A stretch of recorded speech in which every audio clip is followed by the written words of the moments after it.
పల్లె కళ్ళే పలుకుతున్నది, ఆ జానపదం జల్లుమన్నది, ఆ జానజతై అల్లుకున్నది.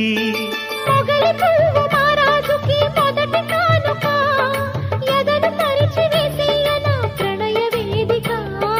మల్లె నవ్వు మారాణి ఈ గొల్ల గోపిక, మూగ మనసు వింటున్నది మురళి గీతిక.